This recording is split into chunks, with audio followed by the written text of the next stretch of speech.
안녕하세요. 1주 발표를 맡게 된 콘너리아입니다. 저는 고스트와이어 도쿄라는 게임을 선정해서 토론했습니다. 고스트와이어 도쿄를 선정한 이유로는 고스트와이어 도쿄는 일본 도쿄의 거리를 자세하게 재현하고 있어 퀘스트 달성뿐만 아니라 공간을 탐색하는 재미나 시각적인 매력 요소도 가지고 있기 때문에 게임을 플레이함으로써 일본의 풍경이나 문화까지 전달할 수 있다는 점에서 일본인에게는 친근함을 주고 해외 플레이어에게는 신선함을 주면서 단순히 게임을 즐기는 단계를 넘어서 문화적인 영역까지 영향을 미치는 특징을 가지고 있기 때문에 이 게임을 분석하고 토론해볼 가치가 있을 것 같아서 선정하게 되었습니다. 저희는 주인공 아키토는 아바타인가 캐릭터인가, 두 번째로 어떤 퀘스트 구성 요소를 가지고 있는가, 마지막으로 오픈월드 탐험 간조, 높은 자유도, 명확한 목표는 무엇인가의 세 가지 주제에 대해서 토론했습니다.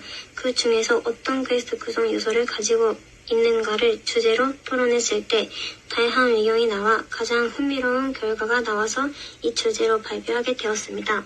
토론 내용을 설명하기에 앞서 고스트와이어 도쿄라는 게임에 대해 간단하게 설명하도록 하겠습니다. 고스트와이어 도쿄는 2022년 3월에 덴고 게임웍스라는 일본의 게임 회사가 제작한 PC 콘솔 게임입니다. 음란슬과 같은 주문으로 싸우는 액션 요소와 공포까지 포함된 1인지 어드벤처 장르로 구성되며 일본의 요괴나 유령을 소개로 한 공포 판타지 등이 특징적인 게임입니다. 주인공 아키토는 한약 가명의 남자에 의해 일어난 대규모 조상 현상을 통해 인간이 사라진 도쿄를 무대로 게임 시작됩니다. 주인공 아키토는 인간이 사라지기 직전에 시부야에서 교통사고를 당해 죽을 뻔한 상태였기 때문에 KK라고 불리는 영혼만 가지고 있는 남자가 아키토의 몸을 이용하려고 아키토를 구해줍니다. 한약 가면의 남자에게 끌려간 여동생을 구해야 된다는 목적이 생긴 아키토는 KK와 마찬가지로 한약 가명의 남자에게 강한 복수심을 품게 됩니다. 아키토는 한약 가명의 남자를 쓰러뜨린다는 KK와 같은 목적을 가지게 되면서 KK의 영혼을 아키토의 몸에 끌어들여 일심동체의 파트너가 되어 마레비토라고 불리는 적과 싸우면서 한약 가명의 남자에게 다가갑니다. KK의 초능력을 사용할 수 있게 된 아키토에게 KK가 지시를 하면서 협력하여 한약 가명의 남자가 일으킨 대규모 조상 현상을 통해 인간이 사라진 도쿄 시부야의 거리를 탐색하면서 한약 가명의 남자를 쫓고 각각의 목적을 위해 함께 싸우게 되는 스토리 요소를 가지고 있습니다. 첫 번째로 수업에서 배웠던 퀘스트 구성 요소인 퀘스트적 부여자, 목적, 보상, 배경소사 이 4개의 요소를 바탕으로 고스트와이어 도쿄가 가지는 퀘스트 요소가 무엇인지에 대해 토론해봤습니다. 먼저 퀘스트 부여자로서 해당되는 존재에 대해서 토론해본 결과 KK와 한약 가명의 남자라는 두 가지 의견이 나왔습니다. KK라는 등장인물은 아키토의 빈이한 말년이고 한약 가명의 남자에게 강한 복수심을 품고 있으며 아키토와 협력하고 한약 가명의 남자를 쫓는 아키토의 파트너 같은 존재입니다. 한약 가명의 남자를 쓰러뜨린다는 아키토와 같은 목표를 가지고 KK의 영혼을 아키토의 몸에 끌어들여 일심동체가 되어 KK의 초능력을 쓰게 된 아키토에게 지시를 하면서 스토리를 진행하는 역할을 지내고 있습니다. 한약 가면의 남자는 얼굴을 가린 오컬트 집단의 두목이자 대규모로 인간이 사라진 사건의 주범입니다. 즉 사건을 해결해야 하는 요인 만든 존재이고 모든 사건을 일으킨 존재이기 때문에 아키토가 퀘스트를 달성해야 할 요인 만든 역할이라고 볼 수 있습니다. 따라서 한약 가면의 남자는 전체적인 미션을 부여해야 하는 퀘스트 부여자이고 KK는 스토리를 전개하는 위한 지시자라는 점에서 KK와 한약 가면의 남자 양쪽 모두 퀘스트적 부여자라고 결론을 내렸습니다. 두 번째는 목적에 대해 토론한 내용을 설명하겠습니다. 저희는 여동생을 구하는 것과 사건의 진실을 밝히는 것이 이 게임의 목적이라는 두 가지 의견이 나왔습니다. 여동생을 구하는 것은 한약 가면의 남자가 일으킨 사건의 진실을 밝힘으로써 해결하는 문제이고 진실을 밝히는 것은 게임을 플레이하고 퀘스트를 달성하면서 해결하는 필수 요건이라고 볼 수 있습니다. 따라서 여동생을 구하는 것이 최종적인 목적이고 진실을 밝히는 것은 최종적인 목적을 해결하기 위한 수단이라고 생각했습니다. 여동생은 구하는 것과 한약 가면의 남자를 쓰러뜨리는 것이 최종적인 목적이지만 퀘스트를 달성하는 것뿐만 아니라 건물이 옥상에 올라갈 수 있거나 좁은 골목이나 편의점 등이 자세한 부분까지 재현된 도쿄 시부야 거리를 탐색하면서 자유롭게 움직일 수 있는 요소가 이 게임의 특징이고 매력적인 요소라고 할 수 있습니다. 세 번째로 보상에 대해서 설명드리자면 아키토는 마리비토라고 불리는 적을 쓸어들임으로써 경험치와 돈을 얻을 수 있습니다. 마리비토를 쓸어들이고 레벨업하면서 획득할 수 있는 스킬 포인트는 공격 범위와 넓은 주술이나 공격력이 높은 기술을 습득할 수 있기 때문에 퀘스트를 달성함으로써 핸드온 범위와 전투 스킬이 높아지고 스토리를 진행하기 위해 필요한 요소가 됩니다. 마리비토와의 전투라는 메인 퀘스트와에도 보상을 얻을 수 있는 사이드 퀘스트가 다양합니다. 예를 들어서 인간 소실 사건으로 인해 사라진 곤충에 보유하고 있는 연재를 구해야 되는 사이드 퀘스트가 있습니다. 연재를 은축한 상자도 또 있지만 반지하면 마리비토가 없애버리기 때문에 아키토는 영혼을 구하기 위해 연재를 찾으면서 탐색해야 합니다.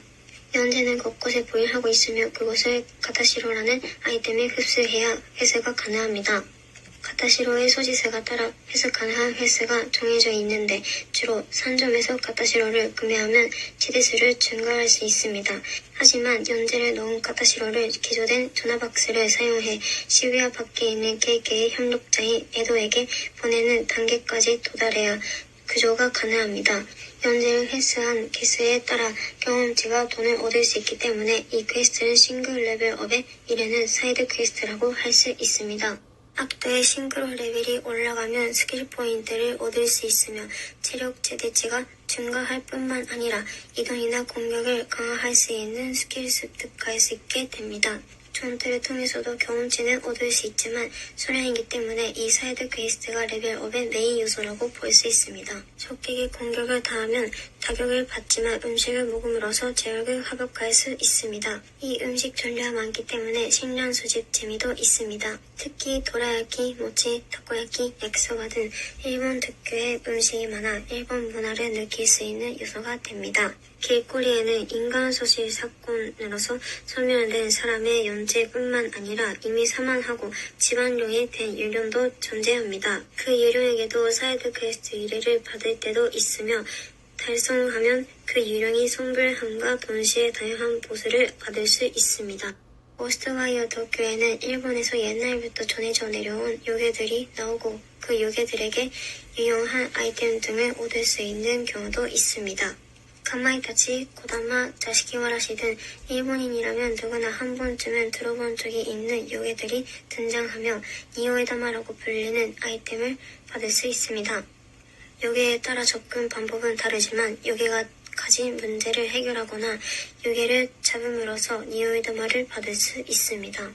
이 니오에다마는 스토리를 진행하기 위해서 필요한 곳이기 때문에 중요한 아이템이라고 할 수 있습니다.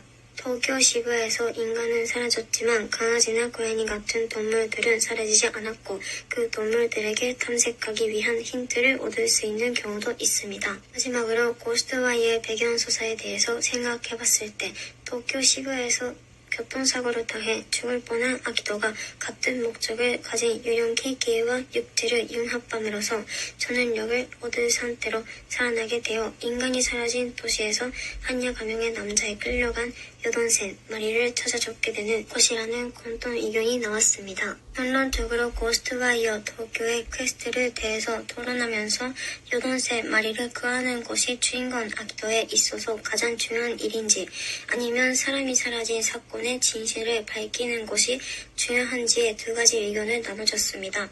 게임을 플레이하는 데 있어서 양쪽 모두 중요한 요소이기 때문에 플레이어 시각에 따라서는 사건의 진실을 밝히고 한약 가명의 남자를 쓸어들이는 것이 가장 중요한 목적이라는 의견이 나눌 수도 있겠지만 저희는 여동생 구하는 것이 최우선의 목적이라는 결론을 내렸습니다. 이 게임은 일본 요괴나 일본 도시 등 일본 문화에 관한 것이 많이 나오기 때문에 해외 플레이어에게는 일본 문화를 잘 모른다면 이해하기 어려운 부분도 있을 것입니다.